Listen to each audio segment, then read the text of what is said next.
Hello, Metal Summoners. Welcome, welcome. As always, we appreciate you guys joining us, spending your Wednesday evening with us, and rocking out with us. Welcome, as always, to your Island of Misfit Toys with all of us here. We've got Angel Alamo, we've got Bobby Dreyer, we have the Psycho Steve, and we are going to be bringing our wonderful guest in very, very shortly. But as anybody who's familiar with our show has seen us do before, anytime there's a cause or a situation in the rock and metal community, we do like to take a little moment to fill people in on it and bring these causes to people's attention. For anybody who hasn't heard yet, we did have a recent loss again in the rock and metal community. So unfortunately, on Monday morning, we lost Roger Siegel. He's out of Philadelphia. He is most notably known for a band called Trashlight Vision. That was an early 2000s band that I was incredibly fond of, and was band members of AC Slade and Steve Haley were some of the members of that band as well. He unfortunately was taken from us by a random act of violence while he was just kind of out, just doing his thing on Monday morning. So anybody who wants to help out the family of Roger with everything that they have to go through, if you go to the Metal Summit page, you'll see that not only is there a post with the GoFundMe, there's also a post of a video that AC did today where he has some Trashlight Vision shirts that he's selling on his website, where all profits are going to go directly to Roger's family to help with all the expenses. AC in his video, you'll hear him if you watch it. He really says it best when it comes to a lot of us in, the rock and the rock and roll world. We don't have, 401ks, we don't have life insurance. We have guitars and we've got amazing memories. And I really think that AC said it best when it comes to certain situations on that. But Roger was a family man, very good to his fans, an incredibly genuine dude. Anybody who's familiar with him from the Philly, New York, New Jersey area would all know that. Buddies of mine like Mikey Prima Donna were very, very close with Roger as well. So anybody who would like to get involved, if you don't want or can't buy one of AC's shirts but still want to donate, the GoFundMe will be right there. So, we appreciate all of you guys so much, all the Metal Summoners for getting involved.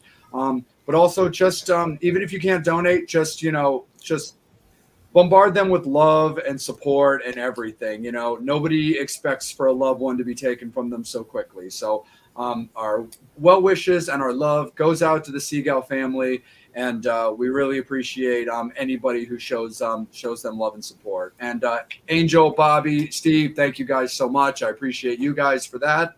But let's get in. Storm clouds away. Let's brighten up the world. Let's brighten up the show and bring in our guest for this evening's episode. We're very, very excited. From Jeff Beck, from Michael Jackson, from her solo projects. We are joined by Jennifer Batten. Thank you so much. Yes, I'm so ready to gear out. Well, we know you are, Batten. Well, we will definitely get to that for sure. Well, first and foremost, Jennifer, how are you and what are you up to currently? I'm doing pretty good. I'm pretty hopeful despite a pile of shows being canceled in January for COVID. Again, I got a bunch of touring coming up in Europe and UK, and even a tour in Russia, culminating at the what they call it, the Kremlin Palace would be the last date. Wow. So I hope Putin just tames his heels for a minute, Yeah. Absolutely. 100%. So the first topic I thought I'd throw at you is a topic that a lot of people are familiar with. We were definitely going to get to it, of course, in some part of this interview because it's huge. But the timing of your episode is pretty gnarly, considering that the Super Bowl was 3 days ago. And you were a participant with Michael back in 1993 for his Super Bowl performance. And it's still one of my top two, along with Prince. Seriously, just greatest performances of that. But why don't you just jump right into it? How do you look back at that performance, being on that stage with all those many people watching you, especially as Michael, did his thing before you started the intro to Jam. Yeah, I look back at it as definitely one of the highlights because it was only going to happen once. I didn't know it was going out to 1.5 billion people, but I knew it was going to a hell of a lot of people. And it was before YouTube, so that it wasn't archived. So a lot of people weren't even born that are watching it now. But yeah, it was really exciting. And we did a couple rehearsals because it was very different from the show that we were doing on the road. He compiled all these medleys of his hits. And one thing I remember during the rehearsals is there were portions of the stage, like 5 or 6 different portions that were on wheels. And somebody would be the lead master and say, go. And there was a couple guys on each piece that would haul ass and roll the pieces to the center of the stage, and you had the time of a couple potato chip commercials to get it together and link the pieces together and get the band on stage and go.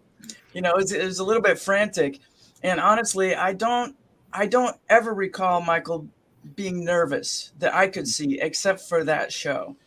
I mean, that's so much pressure. I wouldn't want to have the headline, Absolutely.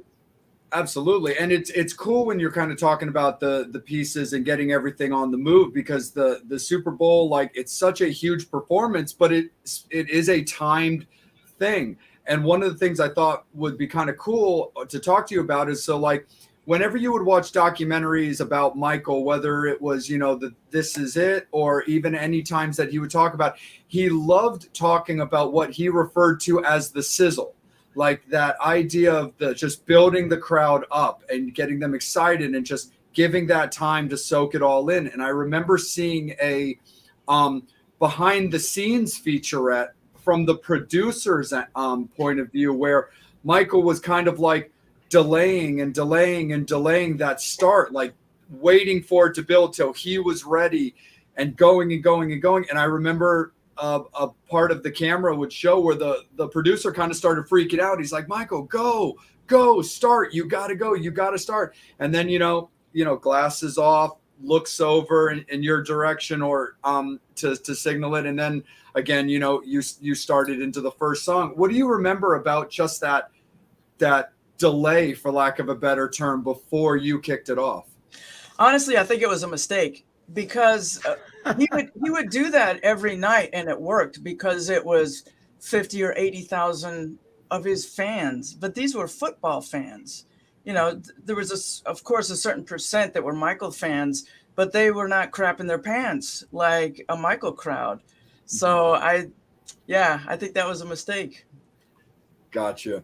And the one more thing I want to hit you before I'm going to kick it up to the guys to continue on is one of the parts I really, truly loved was the ending with Heal the World, because the thing I found so fantastic about that is I really feel to my core that you really wouldn't be able to do that with the crowd anymore, with the way that people's attention spans now are like the span of a gnat, with like Facebook or whatever and phones and merch and beer and blah, blah, blah. But all the crowd are holding up the cards that make, the little cartoon gingerbread children like around the entire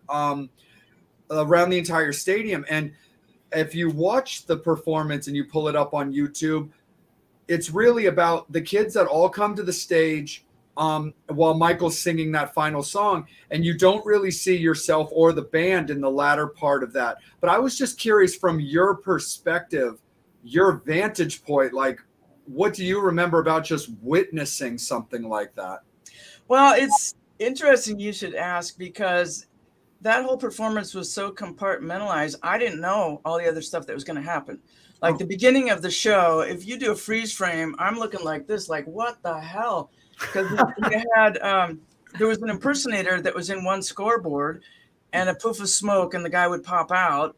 And then the other side, another impersonator. I didn't know that was going to happen. I didn't know, we worked on Heal the World, but I didn't know that the cards were going to be there and all the kids were going to come to the stage, so that's unfolding for me as it is to the audience.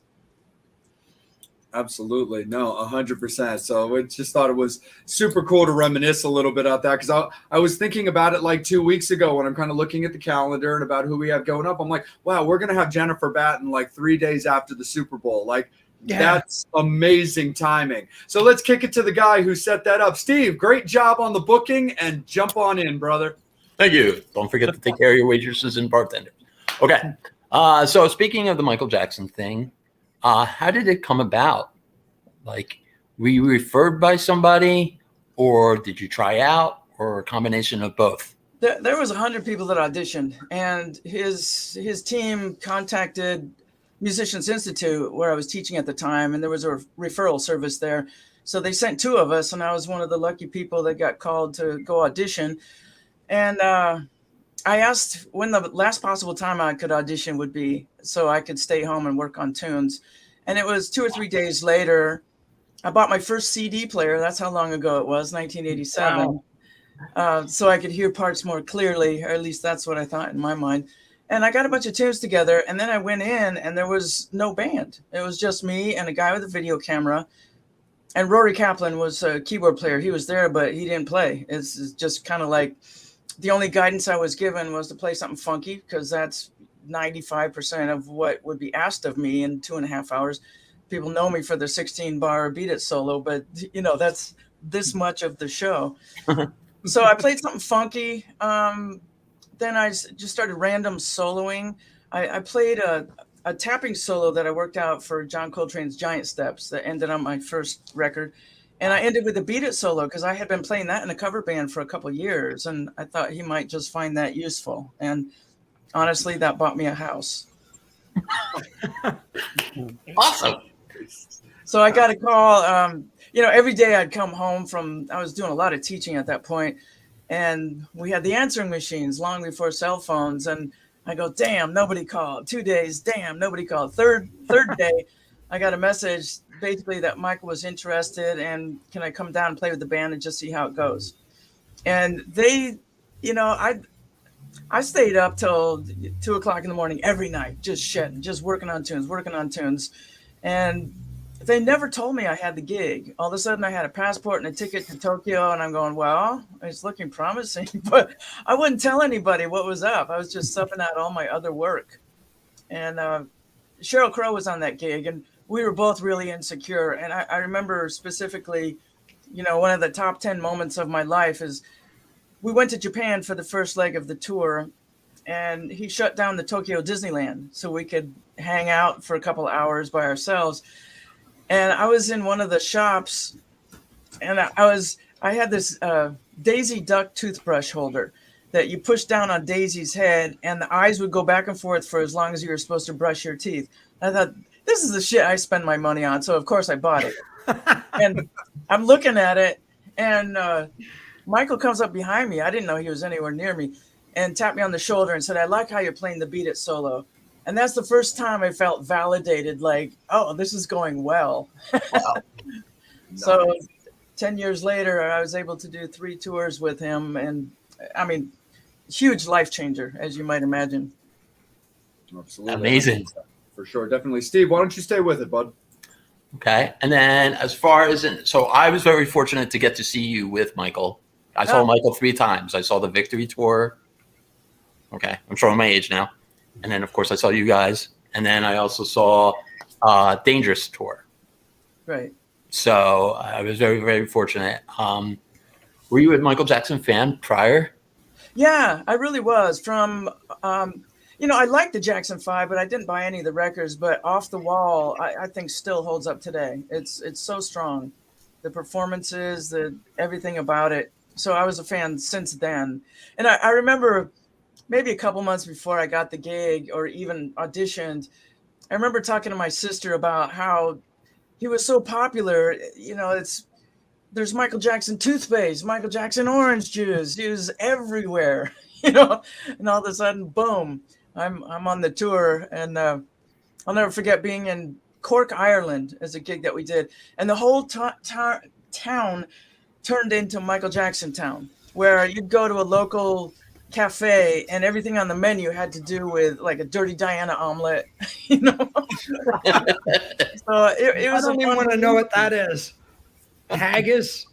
Yeah, it was. It's Steve's beloved Scrapple. It was a rebranded normal omelet. Right on. That's rad. That's so super cool. That is really cool.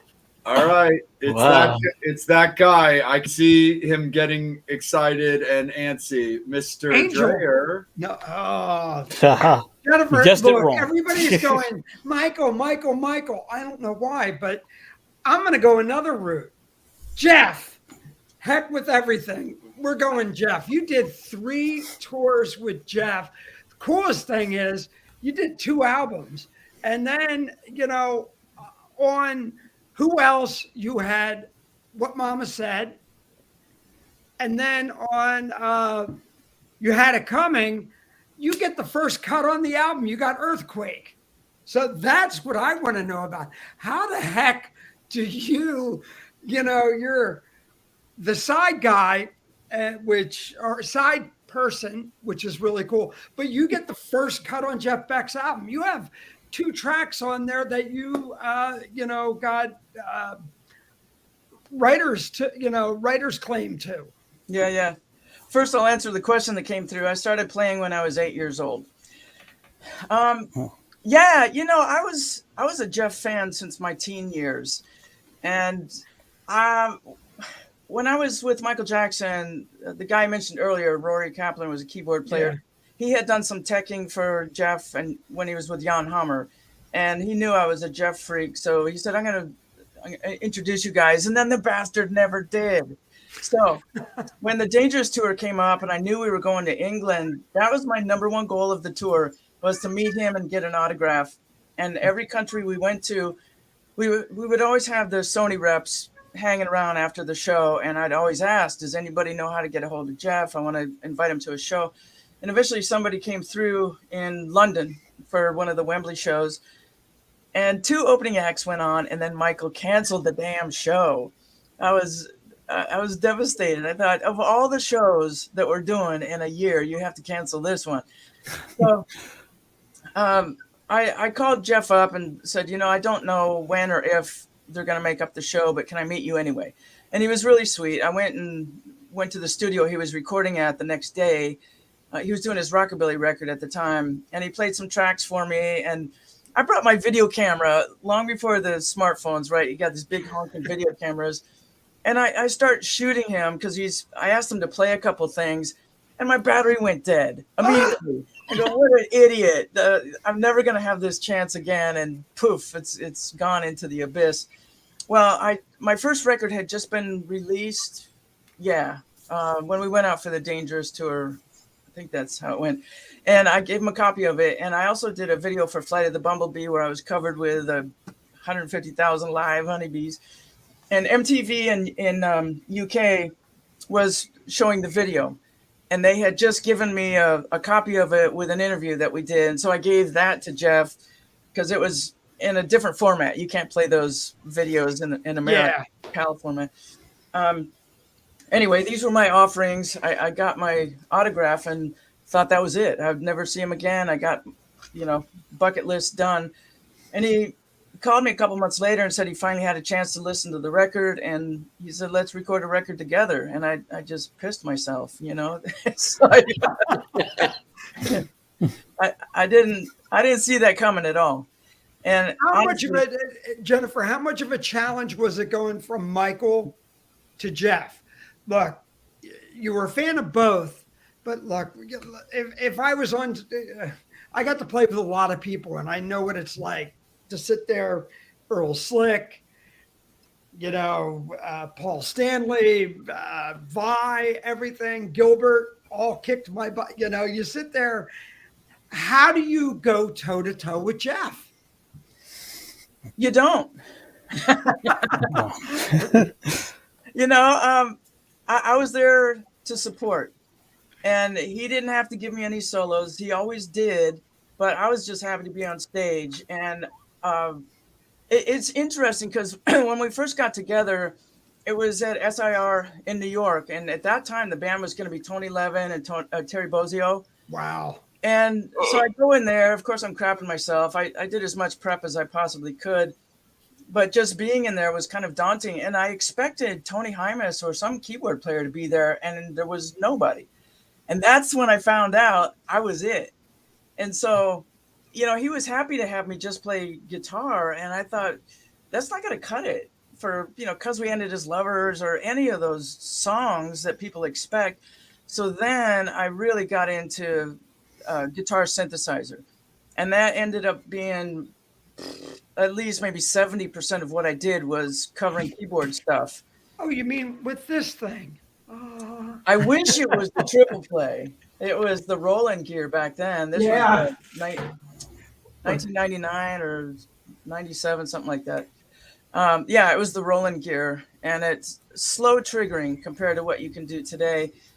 And for the most part, it worked. As far as doing pads, it didn't have to be really quick trigger, but I did have some stuff like a song called Savoy where I was playing trumpet parts, and that's got to be on the money. And I had to be really on top of the beat for it to trigger properly.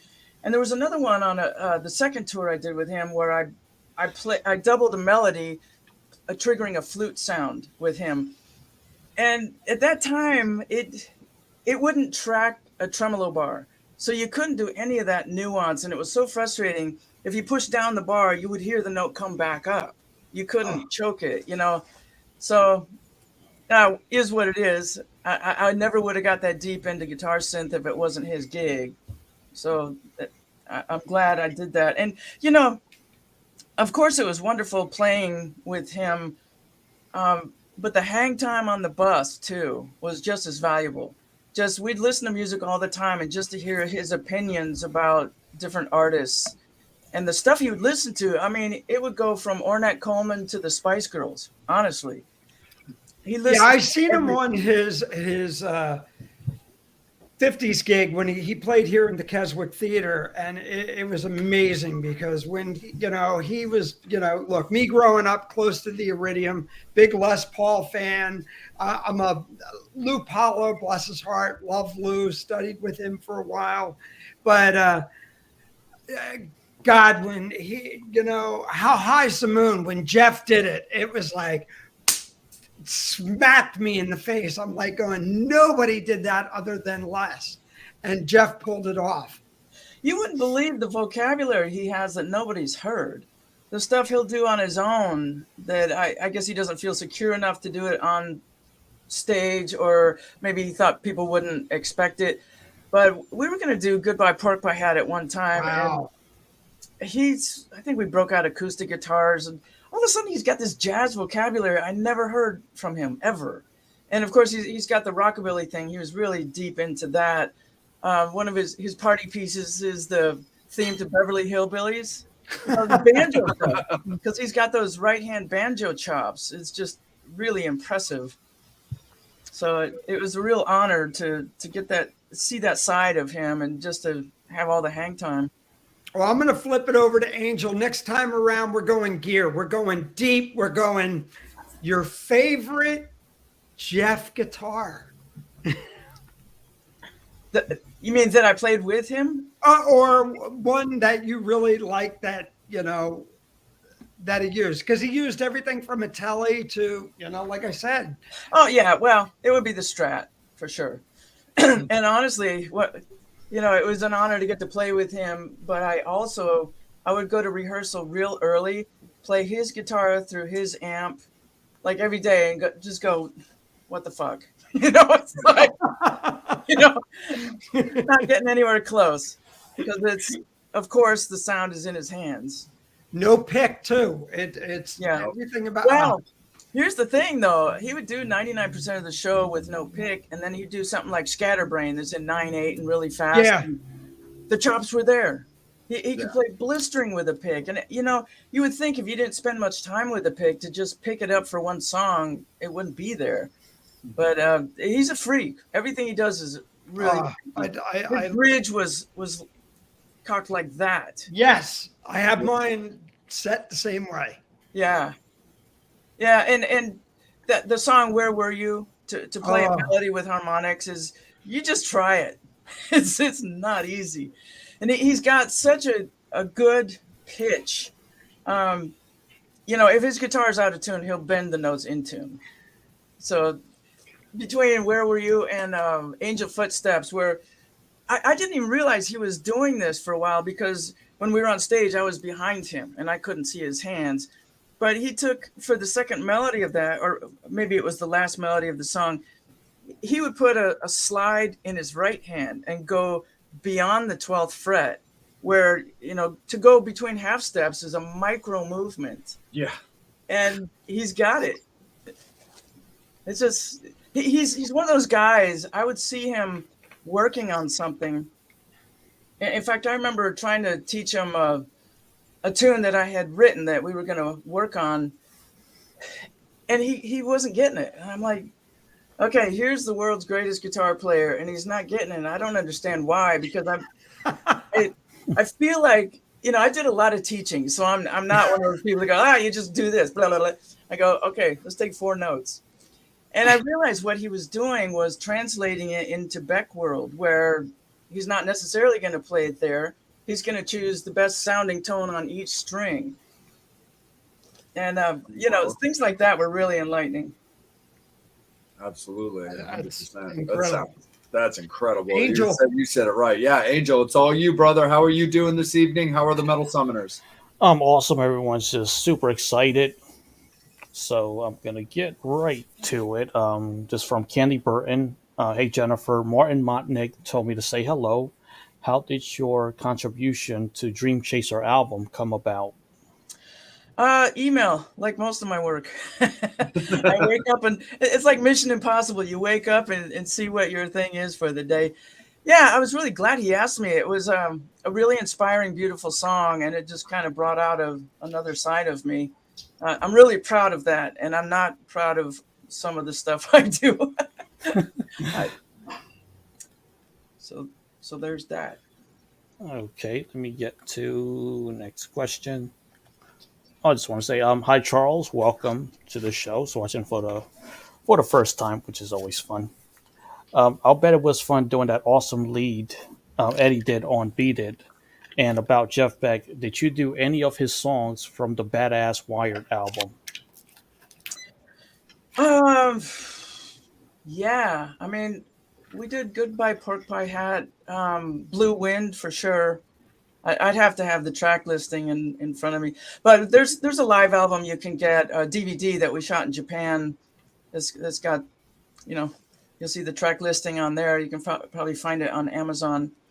The Beat It solo, yeah, I gave up on that solo 3 times before I got it.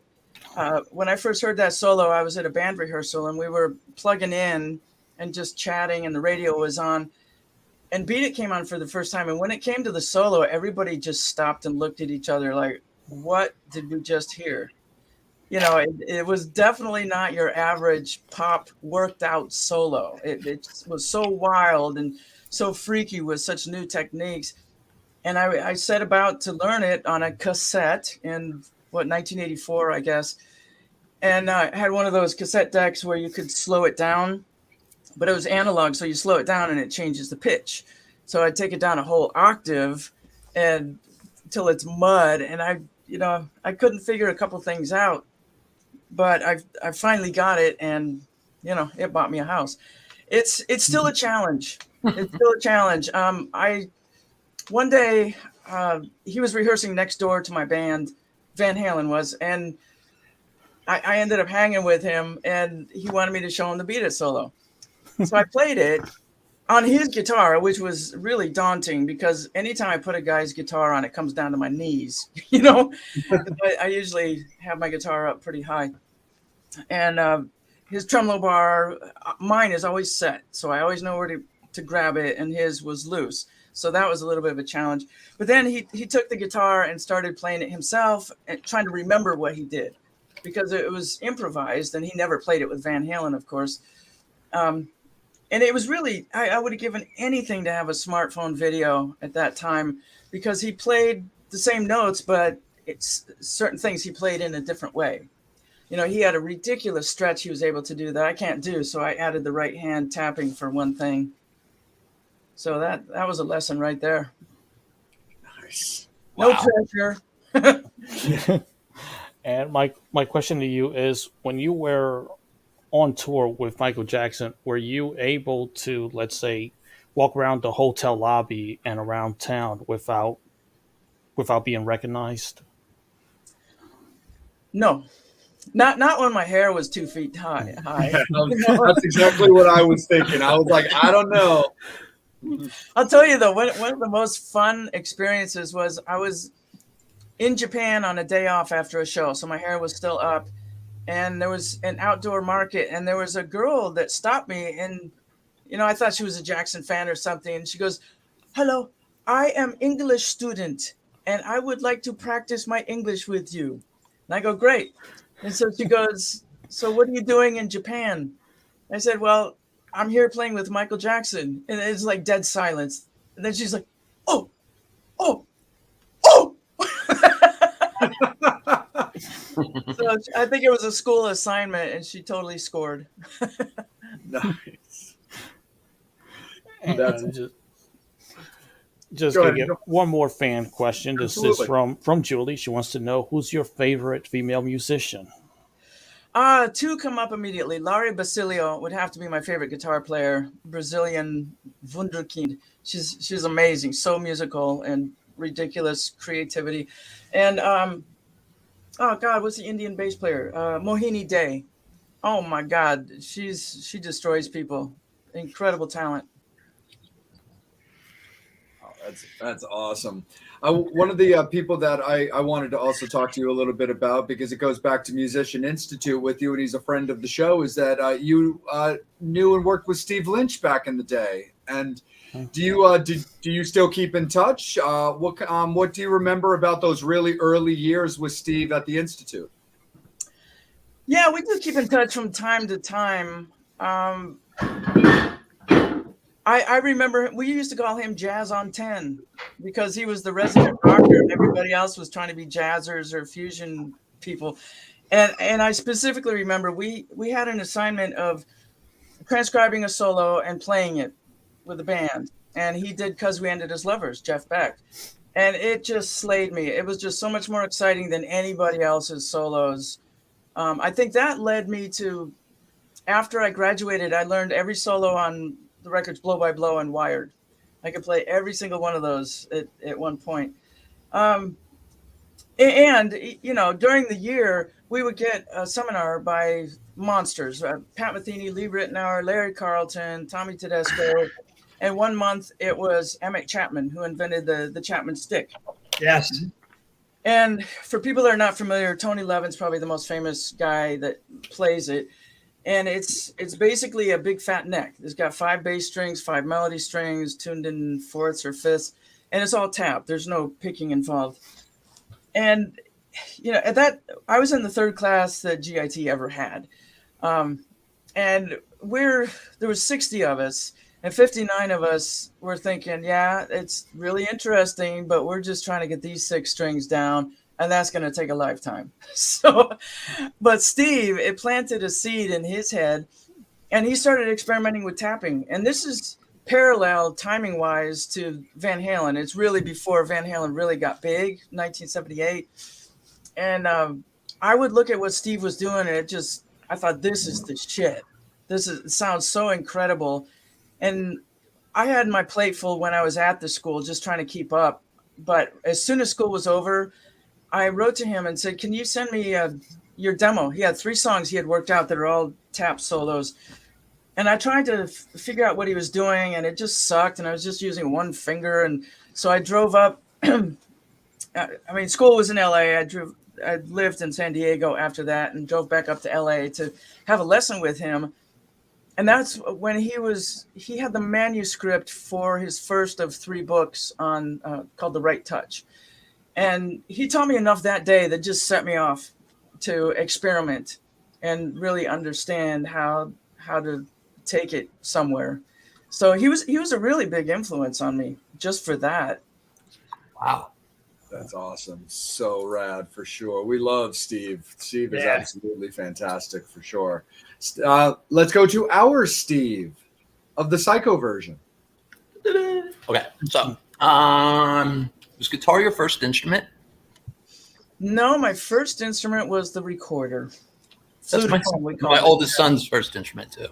I loved it. And let's see, I started guitar when I was 8, but I also played clarinet in a school band in elementary school, I think. Right. I think that was only a year or two. I could still feel my cheeks hurting from that. My lips buzzing. So, yeah, that guitar is it, you know. And now that you got the triple play wireless MIDI system, you can trigger any sound on earth. So, guitar is enough for one lifetime. Sweet. Hell yeah, dude. Go ahead, Steve. Keep going. Do you play every day? Except when I get off the road and I'm completely fried. If I got jet lag, I'm just useless. In fact, I started a couple of years ago. I started a travel vlog. You know, with smartphones, you end up with so many videos and pictures, and then your phone gets full, and you put it off on a hard drive you'll never see again. So I started making tour vlogs, and I started doing it when I was jet lagged. I'd be wide awake at 3 a.m, going, Jesus, I can't get to sleep. And so I'd work for a couple hours making a tour vlog of a tour I had just done. And I don't know if that answered the question. Sometimes I just go off somewhere. No, absolutely. That's okay. We're a story time show. Okay. Hey, Bobby, let's bring you back in, bro. I see you loaded up. Yeah, well, okay. So she brought.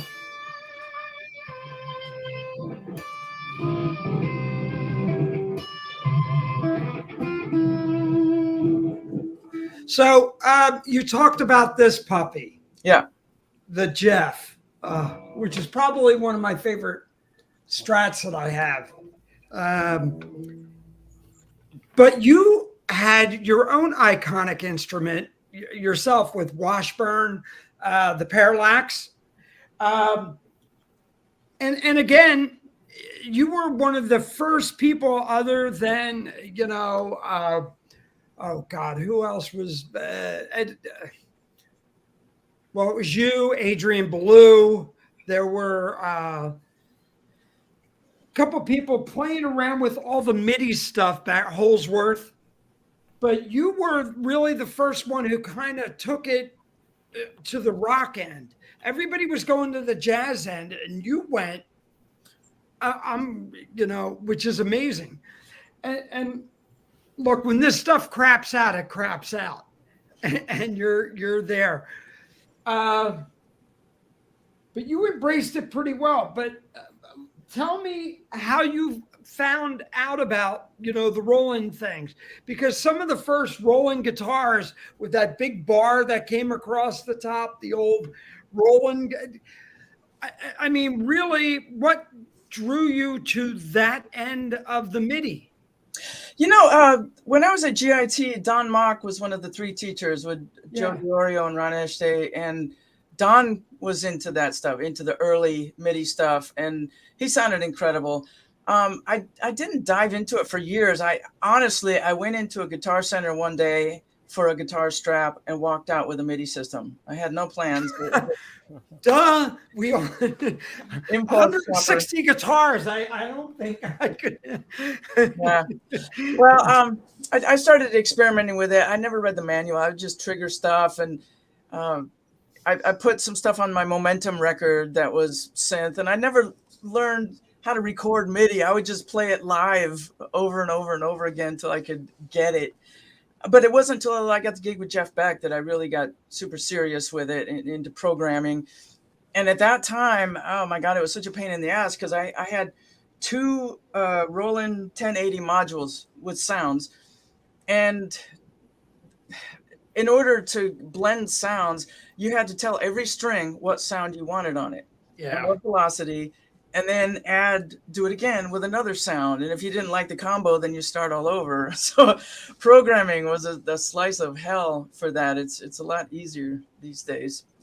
But it was for Jeff, really. And it's because I had 1080s. Oh my God, he must have paid so much money to cart that crap around the world. I had a ridiculous rack full of stuff. I had 3 1080s that were double rack space. And you had to add a MIDI converter. The I can't remember what the name was. A half rack converter for it, and of course the Roland pickup, and then my guitar gear on top of it. I then- hate to tell him that I could have done all of that with a MacBook Air now. Well, it's great because now I'm going to go on that end too, because you have a relationship with Fishman, which is great company, good friend of ours, Greg Koch. Greg's been watching us.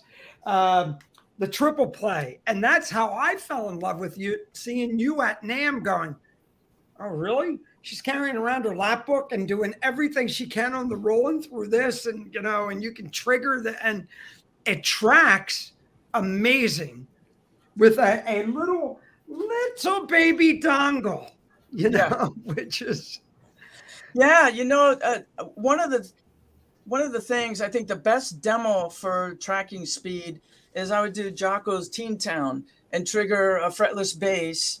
And if there's any lag in a song that's ripping along with 16th notes, you'll feel it. And I didn't. It's super, super impressive. I mean, were they responsive? These companies, were they responsive to your critiquing of their gear? Because you're using it. I mean, if you said, look, we need to work on this. You were talking earlier before we got online, they would do updates, and we all know what Apple does updates, and we know what that does to our phones. Yeah. I wasn't giving them critiques. Aside from, I could have used this information a month before the NAMM show. Thank you. They'd be doing tweaks until the last minute, and I'm trying to get my set together and be able to do the show and just trigger next, and the sounds that used to work aren't working anymore. So, I mean that's normal R&D behind the scenes. That I was the troubleshooter. I was. And one more piece of gear I want to ask you about that I've been chasing for a long time: your string dampener. Yeah, which is amazing. You can't find them anymore. Right. And you were the only one who came up. Look, I have a lot of basses and everybody uses everything from hair scrunchies to everything else. But you came up with this great tool that went on top of the head here over. So when you're tapping it, you're not ringing the strings, which is really cool. And did you develop that, or? Here's the history of the damper. It was originally invented. The first patent was, I think, 1956 or something. George Van Epps, the 7-string jazz player, came up with it because he wanted to control the overtones when he was playing jazz. No distortion or anything. Fast forward to the 80s when people are starting to tap, and I was using a sock. In fact, when I recorded Flight of the Bumblebee, I had a terry cloth sock tied across the first fret. And it's really inconvenient if you want to use an open string or a harmonic. And then I saw there was an ad in the back of Guitar World. A guy named Buddy Dunkel from Orange County, I think, developed one called the Clean Axe. And that was an arm that was similar to the Van Epps, but he used foam rubber that went against the strings. And I bought a couple of those. In fact, I met him one time because I was so excited about it. And it's kind of a weird thing because even if you were fretting a note here and picking a note here, you would still hear the clicking of the foam rubber, and it was irritating. So I changed that out and put piano string damper material. And I also put a piece of metal on it so you could flip it out of the way with your thumb without damaging the material. Oh, so I was making these mods, and eventually I was booked to China. Well, let me back up. I made a prototype that was really great. And then I went to China. In America, they wanted $100 a piece, my cost, to make 1,000 of them. And it was just out of the question. I mean, when you can buy a pretty decent guitar for $300 or $400 from China, you're not going to pay $150 or $200 for a string damper, Yeah. So anyway, I befriended a Chinaman, and I go, okay, this is my opportunity to get my own made. And I got a prototype and I sent it over. They sent back a beautiful copy replica of it. And I go, great, this is perfect. Make 1,000 of them. They sent me 1,000 pieces of shit. They had nothing to do. And that's not uncommon with China, I've heard. And a lot of really good stuff comes out of China, but it usually takes somebody from the company, whether they're from Germany, America, wherever, breathing over their shoulders to make sure they're using the top grade materials instead of cheesing out for profit. So I just took it off my website because I'm running out of them now. And where you can get them is Michael Badio has. Really? Yeah, he's got a really good version of it. And Walmart, of all places, Walmart.com is carrying them for like $20. They're so cheap now. Ah, Yeah, I was actually going to bring that up because Michael happens to be my favorite guitar player, and so I love talking gear with him. I actually bought myself a birthday present recently because my guitar guy was like, "Hey, I just talked with one of my suppliers in Jersey, and he has one of Michael's used guitars from NAMM signed by him still." With his settings and everything. He finished playing it and he handed it off to a guy who put it in a box and put it in storage. Do you want it? I'm like, yes. Like, dude, don't ever ask me that question again. If you get Michael stuff, call me. But yeah, when you brought up the dampener, I was actually going to bring that up because besides Jennifer, Michael's the only other person who really consistently uses those, like where it's noticeable on all his guitars. Yeah, and his design is really good. My design, I had two. So if you got 6-in-line tuners, you had to screw into the wood. Yeah. And if you had 3 and 3, if they were parallel, I had it designed so you could replace the washers on the tuners and you didn't have to drill in. And his is it sandwiches the headstock. And you have a possibility of adjusting where you want it to hit on the neck.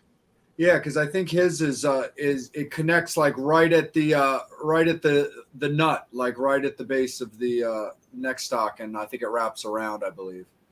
Yeah. The one thing I don't know, I actually just ordered one because mine are falling apart, and I don't know if you can close a guitar case on it. Even with mine, you had to take the damper part off, which was just a thumb screw. But, obviously they don't make guitar cases thinking about that. No, not at all. Very true, for sure. Angel, let's bring you back in, buddy. Do we have any questions from the fans? It looked like a few were popping up. Yes, we do. Good man. Next question comes from Lisa. She wants to know, how many guitars do you own? I haven't counted. I probably have 8. I'm not much of a collector. I don't like to change strings. It's kind of like, I'm like Pee Wee Herman with my clothes, where I find something that works and I get it in every color and I'm done. And nice. I got used to the Washburn Parallax. That's the last Washburn I got. And I've got 3 of basically the same guitar, and that's what I play. I inherited a couple from my dad. I had a 175 Gibson that, I don't know that I'll ever sell it, but I don't play it. And I also inherited, they don't even make them anymore, Parker Acoustic Fly. Oh, really? Yeah, and I got it and just put it in a corner for a couple of years and finally broke it out and started playing it. And I go, holy shit, this is amazing. It sounds so good, and it weighs like 2 pounds at the most. And now the only guitar I covet that I don't have is a nylon string Fly. And they're really hard to find and very expensive. But that's other than that, let's see. I got one guitar. I did a stint with Cirque du Soleil in Vegas, and they got a lot of ethnic music, and it just runs the gamut. And so I needed a nylon string for that, and bought it and haven't played it since. So, it's just hanging on the wall. My sister's boyfriend actually is he used to work at the Fender Custom Shop. Oh, okay. Fred Stewart, and he's one of the master builders. All right. He's been on his own for quite a while, but he built me a couple guitars. I've got a beautiful Blue Burst Strat, and he built me a Tele that's chambered in a very unusual way. It's chambered in the back, not inside. It's a solid body, and he just has this. It's super lightweight. Because I love Brad Paisley. He's nice. I don't ever listen to country except for him, basically. And so I ended up with, I got 2 Telecasters, but I don't play them. I played my one I guitar. love Telly, so I don't know. It's just something about John 5. You got to say something about Yeah. John, though. What a beast. Yeah, for sure. I've got one His key. collection is crazy. Yeah. Oh, absolutely. Yeah, I've got one of when it comes to country people, I've got one of Keith Urban's guitars. Yeah. Yeah. Angel, right back to you, buddy. A question from Candy. How did you become interested in stained and fuzzed glass art? Fused. Yeah. I lived in LA for 20 years and finally got burnt out and bought books on 4 different cities and ended up moving to Portland, Oregon. And I didn't have any idea what the housing market was doing, but I made a buttload of money selling my LA home, and it allowed me to pay off all my bills, and I took almost a year off. And I don't know where the seed was planted, but all of a sudden, I wake up one day and I go, I must learn how to work with glass.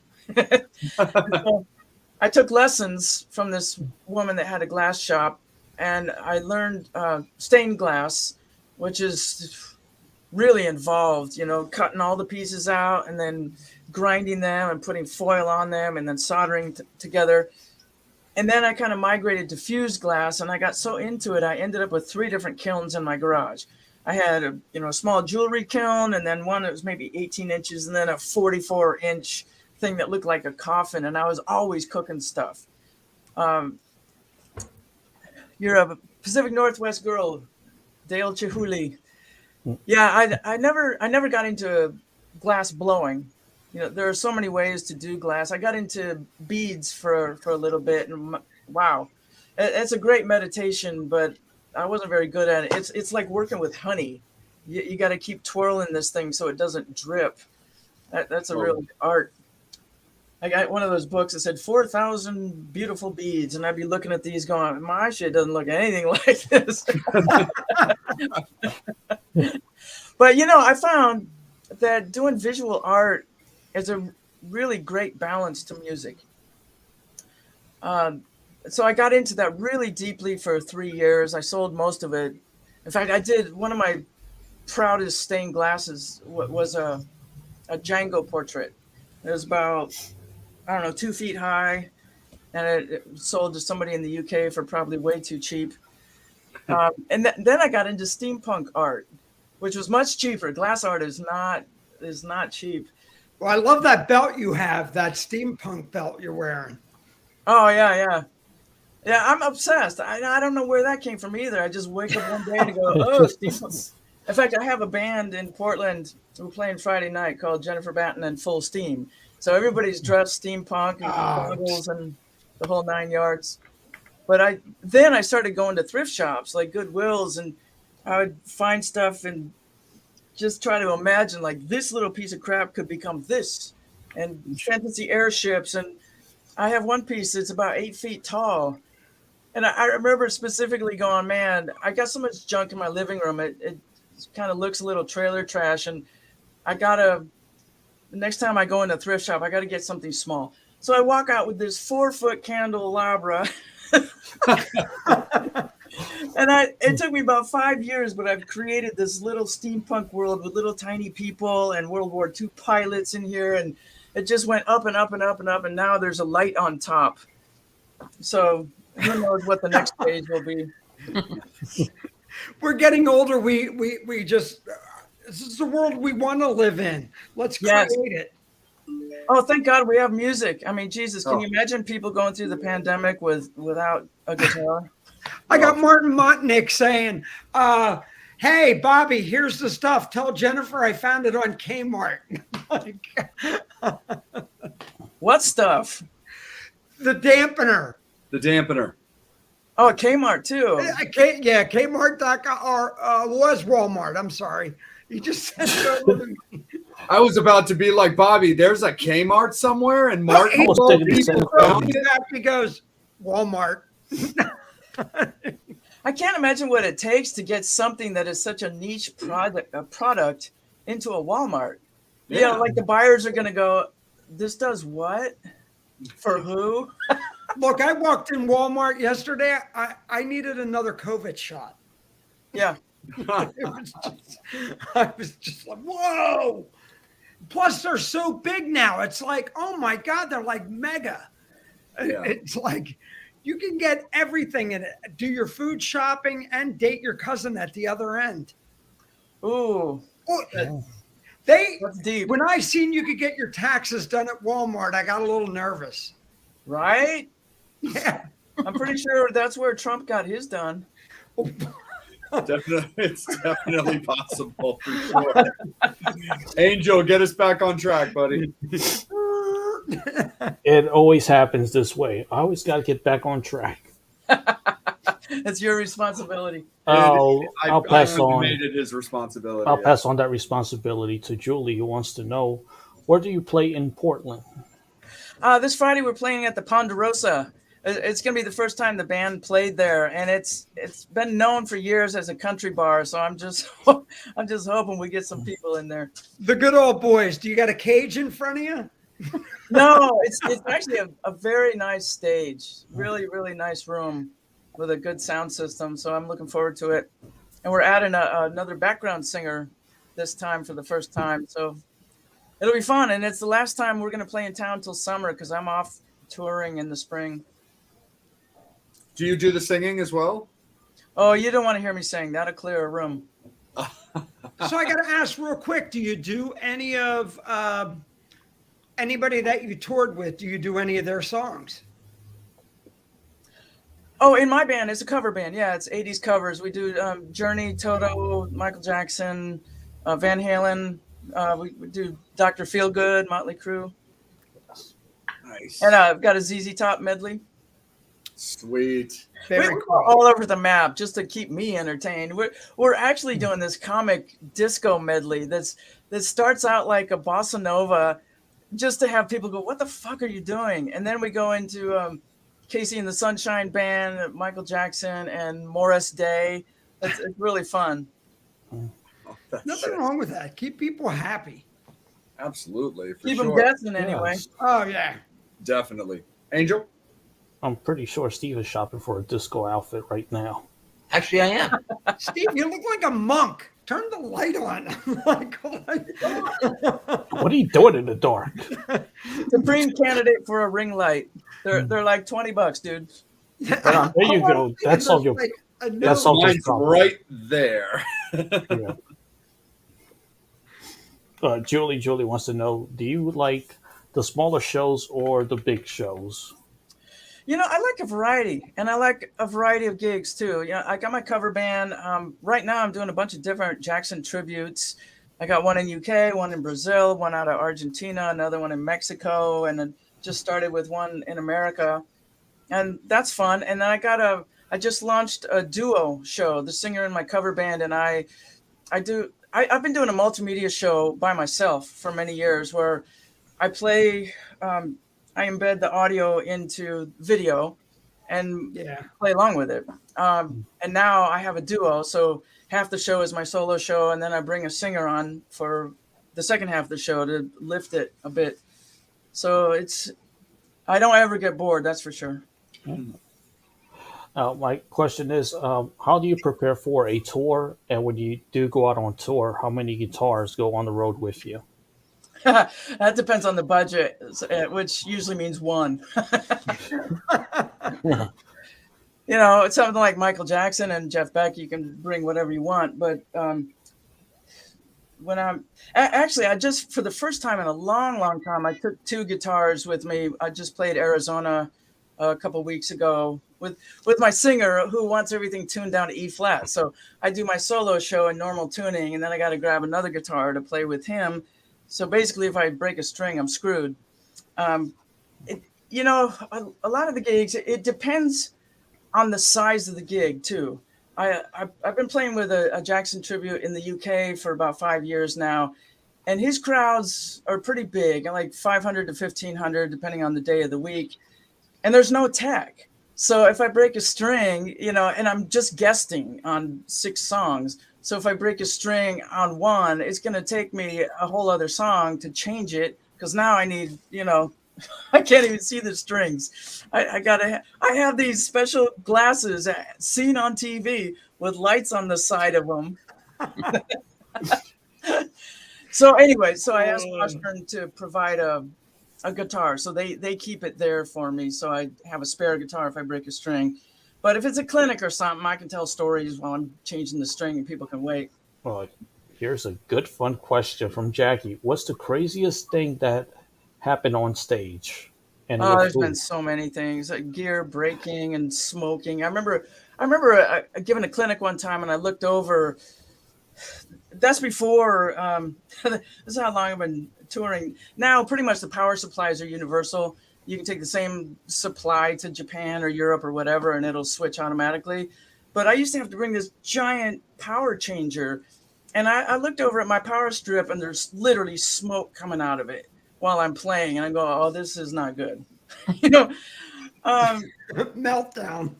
yeah, there's all kinds of things that happen, like doing a face plant on stage, tripping on stuff.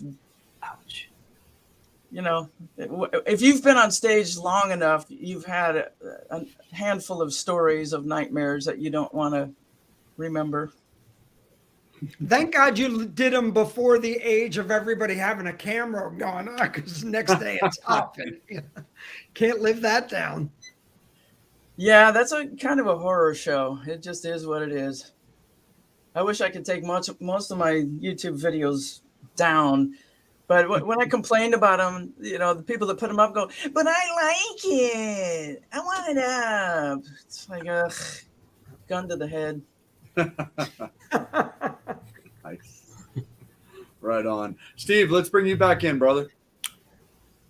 If Michael was still with us, would you be still playing with him? Well, I don't think so, because when he was going to do the This Is It shows, he got Orianthi. Yeah. The bastard got someone half my age. But if he asked you, would you? You know, Did you guys ended on a good terms? Like, oh, sure. Yeah. I probably would for the paycheck, honestly, but I'm trying not to travel so much because I'm super burnt out. That's why I started a cover band locally, because travel is ass. It is so stressful. And especially, you know, you hear these stories about airlines canceled 5,000 flights yesterday.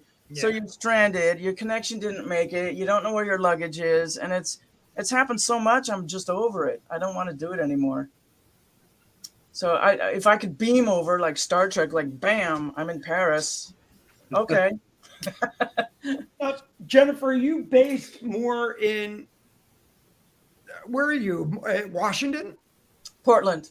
Oh, you're in Oregon. Oh, okay. The only other state besides New Jersey that has the state laws for pumping your own gas. Yeah, they're talking about that now. There's a bill to change that. Which I think, why would you want to change it, man? You can sit your ass in your car and have somebody service your car. Exactly.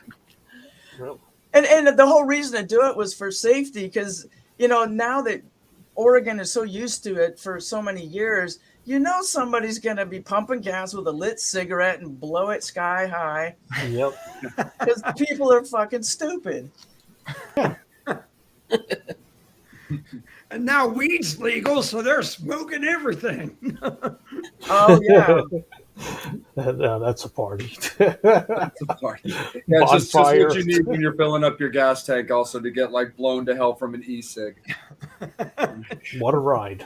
Yeah, exactly, for sure. Steve, let's keep it with you, bro.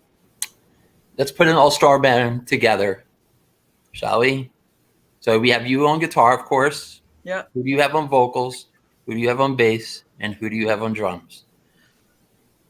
Okay, I got no business being with these people, but Peter Gabriel. Nice. And I would bring Joe Zawinul and Jocko back from the dead. Wow. Would that be this guy right here? It would be, yes. We love Jocko. I live in Doylestown, so I'm close to Norristown, where Jocko was from.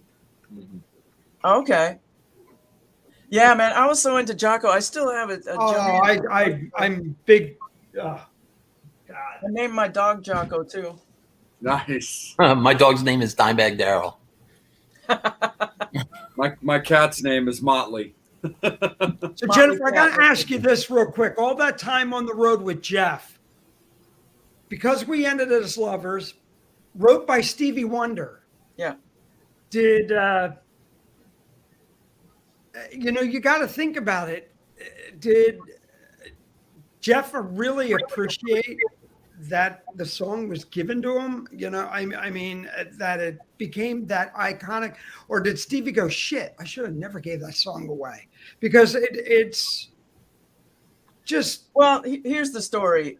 Stevie wrote Superstition for Jeff, and Stevie's record company said, oh, hell no, you're not giving that away. We smell a hit. And so Jeff did it. And of course, Stevie's was 1,000 times more popular, and kind of Stevie gave him Because We Ended as Lovers as a consolation prize, really. Like a throwaway. Yeah. Wow. It was originally called Sarita, which was Stevie's wife's name at the time. And I think he recorded it, or maybe Sarita recorded it. She was a singer. I forget. That I didn't know. So, but Jeff is a huge Motown fan. Man, he knows all the James Brown songs. In fact, he took his band to the Motown studios at one point with Cozy Powell. Yeah. Oh, wow. And Cozy brought in his drum set, and some guy at the Motown studio goes, dude, you want the Motown sound? You just removed it, because the Motown sound is the drum kit that was there. So I think that really affected him, and nobody ever heard those tracks. Interesting. No, Steve, like back that. to you, brother. I just had, that as soon as you brought Jocko in, that was the thing that came, and Stevie, and I'm like, I got to meet Jocko. ah. It was at a NAMM show. Man, it was the most magical NAMM show you can imagine. I was at GIT, and there was one of the guys that was a student there, Lenny something, had this old shitty school bus that I think he lived in it. And it was so bad, there was holes in the floor where you could see the freeway below it. It had no business being on the road.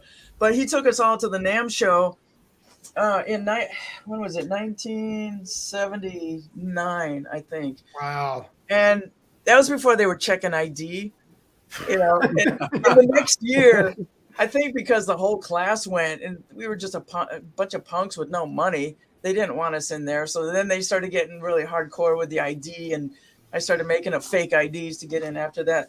But that one time, Jocko was there, and there was they always have these after parties, and usually it's really hard to hear about them. But somehow I ended up in a hotel suite for the Dale Zdenek publishers, and Joe DiOrio had a book with him and Ted Green, and anyway, Joe was there, and Jocko. Oh, Joe was playing with this drummer Carl Burnett, Attila Zoller, this I think it was Bulgarian or some Eastern European guitar player, and they played a few songs, and then Jocko came in, and it was like, oh shit, it's gonna get real now. In fact, I was just looking for that cassette this morning. We had a really wonderful celebration of life for Joe DiOrio yesterday. All the original people that were at GIT. Wow. And so Jocko came in, and he started playing drums. Huh. And everything he played sounded like Teen Town. It was really interesting. And then he started playing bass, and it was, oh my God, we're all there with our cassette recorders, probably a dozen GIT students just losing our minds over it. It was so magical. Amazing. And then Joe introduced me to Jocko after that.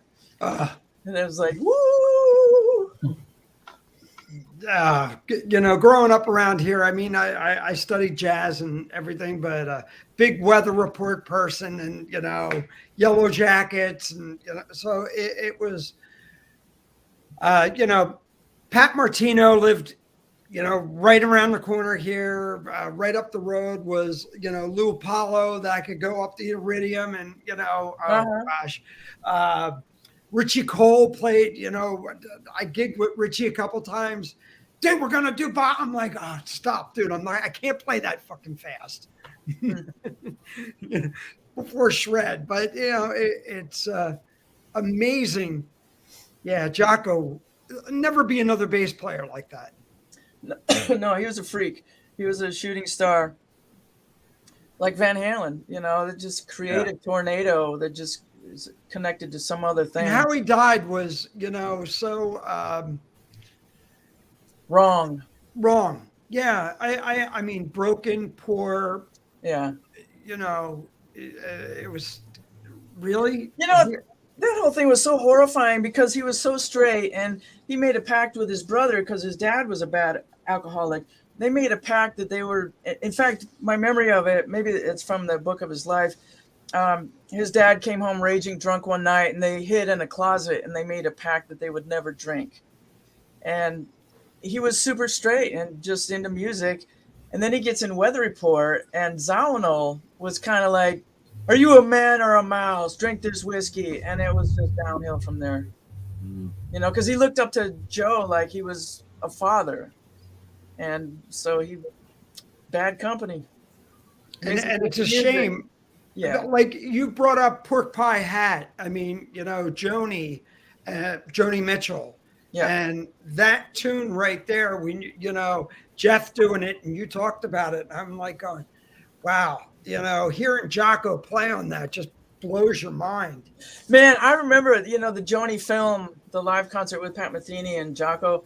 I remember I was in a mall and I saw it in a Radio Shack.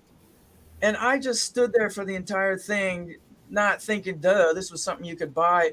And I was just begging them for a copy. Like, how did this happen? I must have this. Now, we got to explain to our audience, a Radio Shack was a place you could go get free batteries on Saturdays. Remember those? I used to be a manager of a Radio Shack. Do you remember when they used to be able to give you batteries on the way? They'd be like, oh, come in, you can get your free batteries. I'm like, oh. I don't remember that part. I do. No, but for sure. Yeah, wow. All right, Steve, back to you, brother. Just sidetracked there a little bit. It was a Jocko thing. Final question. What kind of car do you drive? Chevy HHR. I used to have one. What year? 2007. Right on. Me too. Silver? No, black. Oh, okay. But I've got my eye on a new truck that's coming out because all the time I've been playing music, I've never had a vehicle where you can't see the gear that's inside. And so you can't ever go to a restaurant. You can't do this and that and with your gear with you. Yeah. So now Ford, I want to say Maverick is a truck that's a hybrid. The new one that came out. It's a compact. You get 40 miles a gallon because it's a hybrid. And it's got a lot of interesting things happening, but of course you can't get them now. Car industry's super screwed. And you don't even want to buy one now because they're upcharging everything. Yeah, it's a couple years away before I can do that. Well, no, it's funny that funny that you guys nice. It's funny that you bring up cars because I wanted to ask you, Jennifer, a little bit about Jeff kind of like off the stage because Jeff is. From my understanding, he was way into like Ford like muscle cars and stuff like that. Oh, yeah. So did you ever like get to ride, or did he like to talk a lot about these cars, or what's a little bit about Jeff behind the scenes when it comes to his cars that you remember? He's into God, I know I'm gonna get the year wrong. I would say 34 Roadsters, Ford Roadsters, and he builds them. So he's got at least half a dozen of them, and he's got a climate control garage, or as he would say, garage. Yeah. And he's into Corvettes too. And the first time I met him, I went to the studio to see him, and I had some friends with me that went somewhere. So he drove me back to the hotel in his Corvette. And he's one of these guys that if he's got 100 yards ahead of him with no cars, he's flooring it. Yeah. And I just remember thinking, if I'm going to die in a car crash, this is a really cool way to go with Beck in his Corvette. So I rode in that many times, and I did ride in one of his Roadsters one time, and those things are so noisy you can't even have a conversation. Yeah. I remember he's so proud of the sound of the engine and revving, and he goes, "Listen to this." Rah! And I was, I'm going, yeah. Can we go back and play guitar? Well, there was a couple times when we were on the road on a day off that we would go to his favorite mechanics, Roy Brizio, There's a song on the You Had It Coming record called Roy's Toy. That's about Roy Brizio, and their whole thing is making hot rods. So we were in San Francisco, and he picked up a new rod from him. And there was another guy in the Midwest that, he'll hang out with him for a couple hours and learn new welding techniques or something. That's awesome for sure. Fans, I want to let you guys know that it is last call for alcohol when it comes to questions for Jennifer. We are going to go around the table a little bit more, but it is last call for alcohol. Any final questions, comments that you want to give to Jennifer, this is the time to get them in, so that way Angel is definitely able to read them off. But Angel, we are going to kick it back up to you for this segment to kick us off, bud. Cool. Then I got one really good question. This is from Rock and Roll Union. Thanks for watching us on YouTube. How was doing the Super Bowl, and what did you think of this year's show? The Super Bowl was a gas. It was really a lot of fun. I'm glad I was able to experience that. I couldn't even tell you the team that was playing Super Bowl 26 because I'm not into football. But what was the second half of that? What did you think? What did you think of this year's show? Yeah, I didn't see it live. I actually saw it on my phone, which, I'm sure the performers would be horrified that, when it's on the big screen that you could see it on this screen. I thought it was amazing what they put together. I mean, I was honestly thinking of the effort, and somebody told me they had something like 60 cameras or 100 cameras. And I was just thinking all the rehearsal that had to go into that, to go from one camera to another, to this side of that thing that they built to another side. It was cool. Music's not my cup of tea, but so what? It's the performance was pretty interesting. For sure. Do you just to kind of piggyback off that question, are there any just recent like Super Bowl performances that you have seen that you really got into? Like, I mean, everybody still talks about Prince from 07 because that one was absolutely bitchin'. I personally liked what Gaga did a few years ago. But are there any other performances that you remember seeing being like, wow, that was a good one?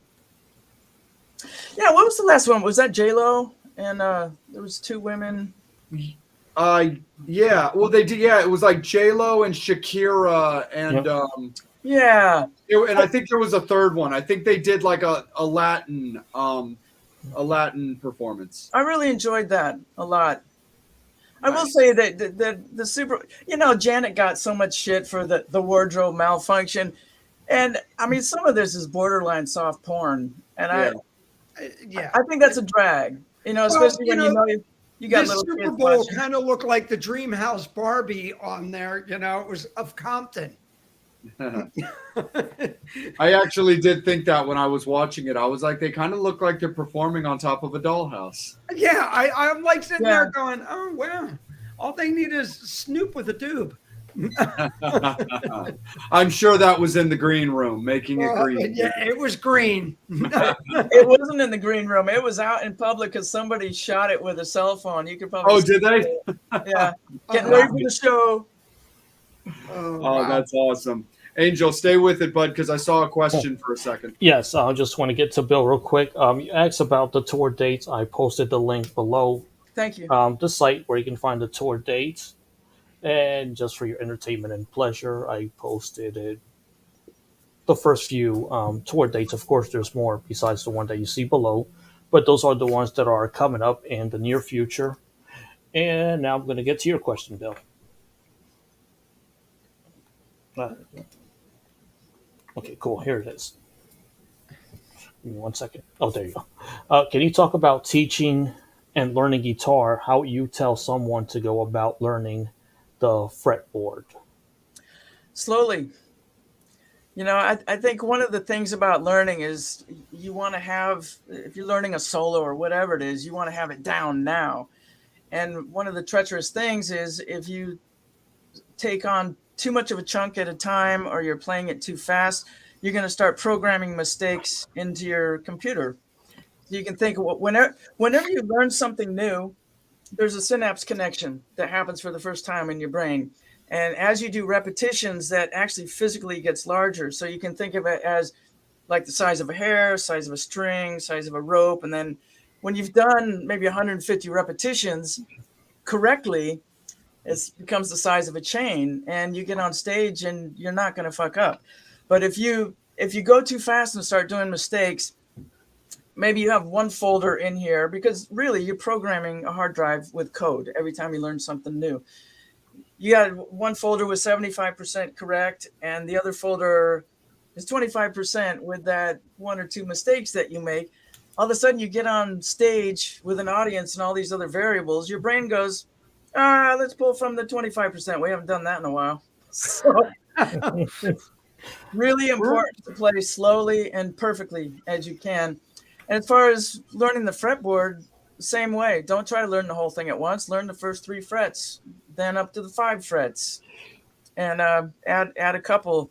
And people often ask, how long should I practice every day? And my thing is, spend as much time with the guitar as you can stand and still enjoy it. Because if you go beyond that, where it becomes work and not fun, then you get arthritis. Huh? Then you get arthritis. Well, I think we're all doomed with that at some point. Gonna go to Julie. Do you consider yourself a feminist, and how does that affect your life as a musician? I don't wear a badge of feminism. I believe in equality. I believe in equal opportunity. And in my life, I've been really lucky that somebody like Michael Jackson and Jeff Beck were open to having a female musician. Back when I joined Michael Jackson, I thought, okay, now's the revolution. Wendy and Lisa were with Prince. Billy Idol had a female keyboard player. And I go, everything's changing now. And then 20 years go by and nothing, But now with the internet and YouTube, there's so many badass women out there that are just kicking my ass. I always say, there's not a month that goes by I don't hear some 7-year-old girl in Indonesia that can kick my ass.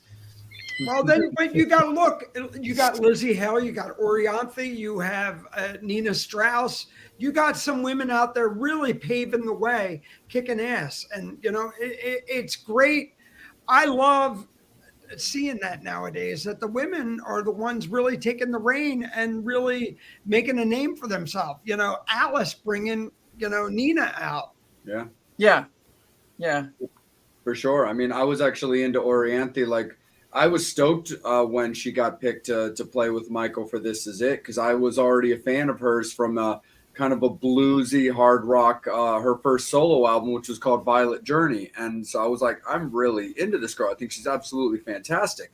Can't wait to see what happens in the future. And then bang, there she is, hey, I'm going to be working with Michael Jackson on the tour. And I'm like, awesome. God bless you. And I love that kind of stuff. There's a fantastic female guitar player named Kiki Wong who plays with Alicia Vigil, who is the current touring bass player for Dragon Force, and they have a band together called Vigil of War, and they're really, really excellent. And I've also talked extensively, just in general, but also on this show, about a band out of Switzerland that I love called Burning Witches, which is all female, metal musicians, and I think they're excellent as well. So we definitely love that for sure.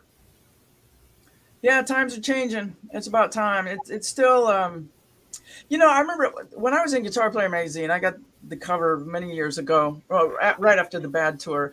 And Joe Gore wrote the article, and he said, there are way more women that subscribe to Playboy magazine than subscribe to Guitar Player magazine at that time. It was just so off balance. And it still is off balance. I mean, there's a lot of women making names for themselves, but compared to the amount of guys in bands, we got a ways to go. Yeah, 100% we do, for sure. Bobby, let's kick it up to you, bro. Okay, real quick. Time to go in a little bit of toys, and look, you were at MI and everything. So great guitarist who I befriended back in the early days from them, Jason Becker. Jason and I became great friends, love the guy to death, and just it's been kind of my hero when Dave brought him on. But your love for the Floyd Rose, and thank God, my great friend, and I'll drop his name because we need sponsors. Adam Reaver of FU-Tone. But you mentioned in a lot of interviews, Floyd's, and you can tell the difference between a good Floyd and a bad Floyd, the metal and everything else. So did Adam. That's why Eddie befriended him. But how did your love between this locking trem system, I'll use that word so I don't get in trouble, but the locking trem come about?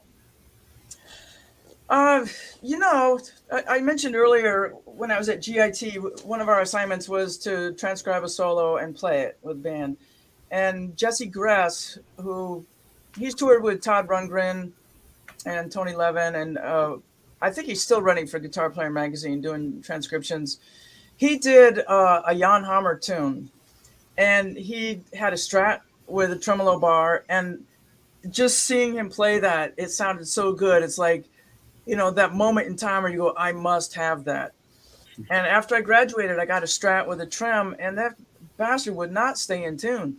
Even if I didn't use the trem, just having the trem in would make it go out of tune. So I gave it up for a while. And then I read an article when Eddie Van Halen was first talking about the Floyd, and I go, problem solved. And, I got one of the first Floyds before they had the fine tuners, and that was a nightmare. I mean, oh my God, Brad Gillis still uses the original one, and wow. Adam tweaks the hell out of that thing. You'd have Brad to. still uses the original Floyd. Yeah, that was a nightmare. People said, you're going to need a spare guitar because you'll break a string. And I go, I never break strings. And sure enough, always breaking strings, and tuning was hell. So when they came up with the fine tuners, that was it for me, and it has been ever since. I use it, I call it an expression bar more than a whammy bar, because I don't really use it for extreme stuff. I use it for very, very subtle dips and pulls. Well, it's amazing. Like you were talking about going on the road with Jeff, and Jeff on his guitar uses a like a roller nut on the top. Yeah.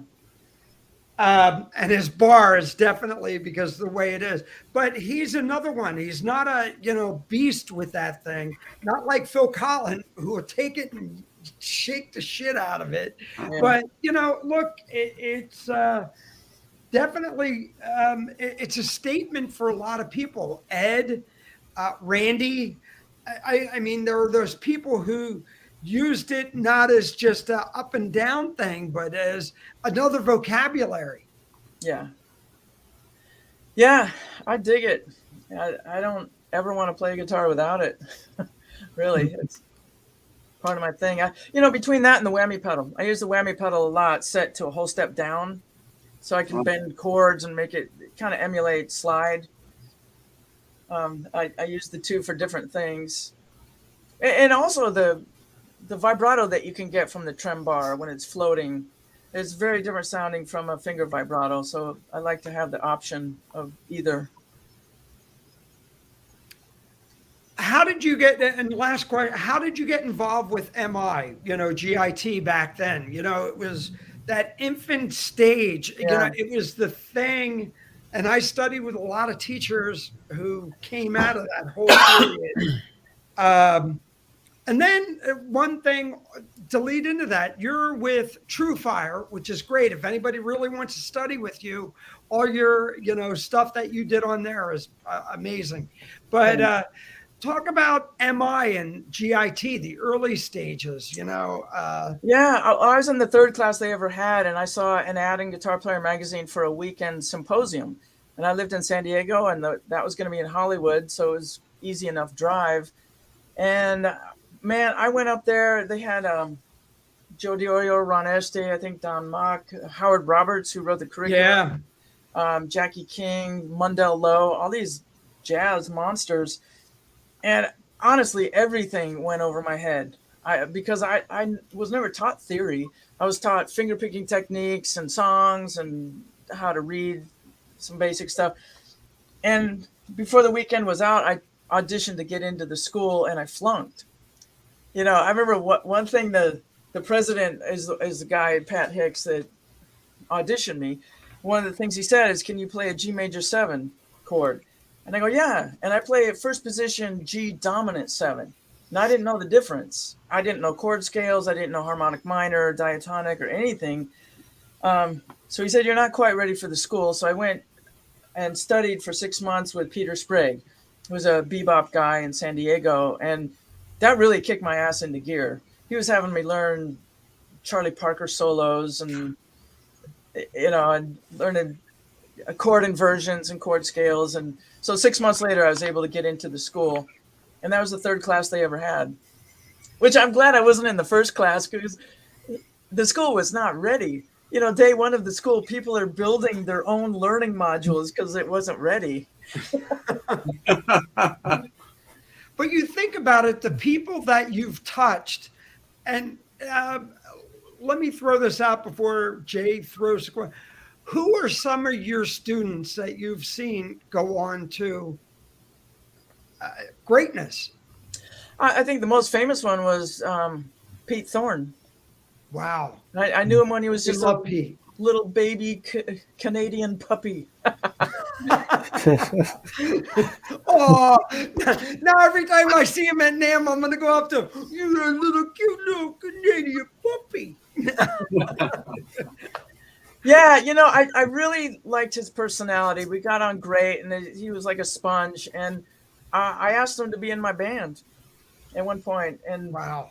Honestly, at that point, I had really nothing to offer. I don't even know what happened to that, but we've kept in touch since then. And what a great guy, too. I mean, Yeah. Just an amazing, but yeah, that's incredible. I know you've probably seen guitarists come and go, but Jennifer, I got to say thank you for being a part of the show tonight and kicking butt. Come back to Philly, come back here. We'll support the heck out of you. All right. Sounds like a plan. Thanks for having me. Absolutely. 100%. Angel, do we have anything final from the fans? Yes, got a question from Brian, who wants to, a question and a comment, a cool fan comment. Brian wants to know your favorite fret, finger bar, wood, and why. Finger bar. I assume you mean the fretboard. Yeah, fretboard.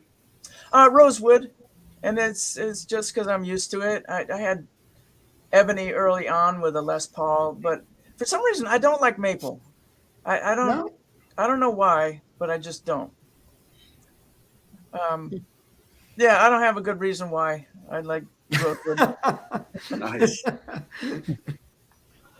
And this is just a fan comment. Somebody just wants to say thank you from Celeb. Hey, Jennifer. Caleb. It's Caleb from Nerd Halen. I'm always messing up his name. Sorry. Oh, come on. Okay, I owe you a beer. It's Mr. Nerd Halen.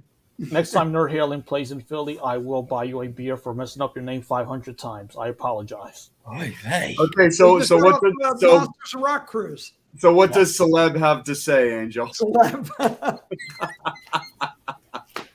I'm just writing down how to pronounce it, because then I'm going to mess it up next time. Then he's really going to. It's Jewish. Thank you, Steve. I won't say 44. I'm sorry. Go ahead, bud. Read it off. It means so much when you set my 5150 solo on Instagram was great. Thank you. Well, I like to give a shout out when I hear stuff that's impressive. It's definitely impressive, that's for sure. There's so many great players. I'm really getting into TikTok these days, and there's Ben Yunson, Eunson, I think. Good Lord, that guy he's like a saxophone player, jazz guy, and he can play over any changes at any tempo. And I'm like, oh, fucking hell. What's in the water where these guys grew up, for God's sake? It's crazy. There's so I appreciate good music, I wouldn't make a comment if I didn't like it. Absolutely. And Jennifer, we appreciate you. And before we cut you loose, where can you be found for any fans that are looking for you? JenniferBatten.com. Yep. Right. How can we get your new album, Tigress? Well, I only play on a few tracks on that. That was a project by Jim Peterick from Survivor. And really? Yeah, he wanted to do a women themed thing. So Neely Brosh is on it, and got just a slew of women. You can find it on Amazon. Are you putting anything new out? I am not. I'm kind of burnt on the fact that everybody can get your stuff for free. So why should I put out 10 grand to make a record that I won't ever see the money back from? So I'm doing lots of sessions. Actually, I got a couple sessions right now I'm doing for people, and I enjoy that. Nice. Well, Jay, before we go, I got to throw this out. So Go ahead, bud. I got to congratulate you for being on Martin Motnick's, Dream Chaser album, and the harmonic song is kicking. It's beautiful, isn't it? Oh, Yeah. the whole, what an amazing bass player. I have him doing stuff. He and I are working on my next album, but. Right. And I'd love to have Jennifer do some stuff here. I got am Earl Slick coming on, and Mark Hudson, and a couple other people. So I'm good, but love the thing you did with Martin Motnick. Just an amazing guy and great friend, and we've had him on the show. But yeah, your track on that album's incredible. Thank you so much. I appreciate it. Well, I was inspired. It's a great song. And I saw the question, will you insult each member here? The answer is no. Thank you. Thank you. But Jennifer, thank you so much for spending your evening with us. We really appreciate you so much. Anything you need from us, don't be shy. Okay. So Metal Summoners, please follow Jennifer on all of her socials. Yep. Hit up her website, jenniferbatten.com. Follow us as well on Facebook and YouTube in particular, because that's where we're live. And make sure you're hitting up all of the guys on their socials as well, from their Facebooks to their Instagrams. We're on everything, like Facebook, YouTube, TikTok, Twitter. You can Instagram. You can find us everywhere. So Metal Summoners, thank you guys so much. Huge guest announcement on Friday. We're tying up a couple of final strings, but it's going to be a really exciting announcement for next week's episode. So be stoked and ready for that when it comes to that. What, Jay? Let's elaborate on that one. No, because certain things aren't finalized yet, so I can't do that yet. So Steve and I are on top of that, but Friday, we know everything you are. will come out. When we get everything good, you guys will know. So pay attention to Instagram and Facebook on Friday, guys. It's going to be a really, really bitchin' announcement. Hit the podcast too. Absolutely. We are on all of the podcasting networks. We are adding episodes now on Podomatic.